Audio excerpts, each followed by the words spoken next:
Hello बच्चों, let's read the question. Question says let A vector equal to I cap minus 2j cap plus 3k cap, B vector equal to I cap plus j cap plus k cap, and C vector be a vector such that A vector plus B vector cross C vector equal to 0, then and B vector dot C vector equal to 5, then value of C vector dot A vector is equal to.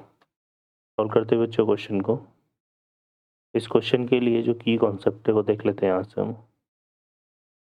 की concept में अगर हम बात करें तो हमारे पास result होता है a vector dot b vector equal to b vector dot a vector.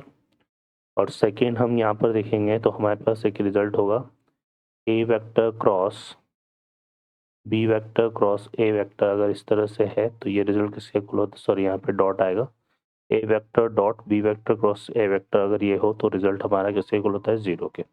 क्योंकि इस रिजल्ट को हम ऐसे भी डिफाइन कर सकते हैं, a vector b a vector box of.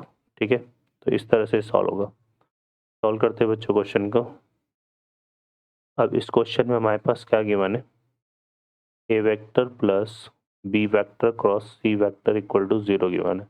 और हमें यहाँ से c vector dot a vector पूछा है. तो हम क्या करते हैं, यहाँ पर हम दोनों साइड क्या है डॉट प्रोडक्ट कर देते हैं विद सी वेक्टर. तो a vector dot c vector plus b vector cross c vector dot c vector equal to 0 vector dot c vector. तो ये आ जाएगा हमारे पास.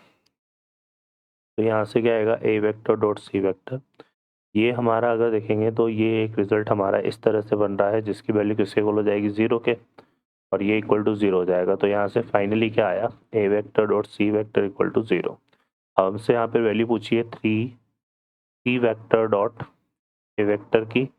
तो c vector dot a vector किसके इक्वल होता है, a vector dot c vector के. तो ये रिजल्ट हमारा 0 आएगा. तो आंसर विल बी द 0.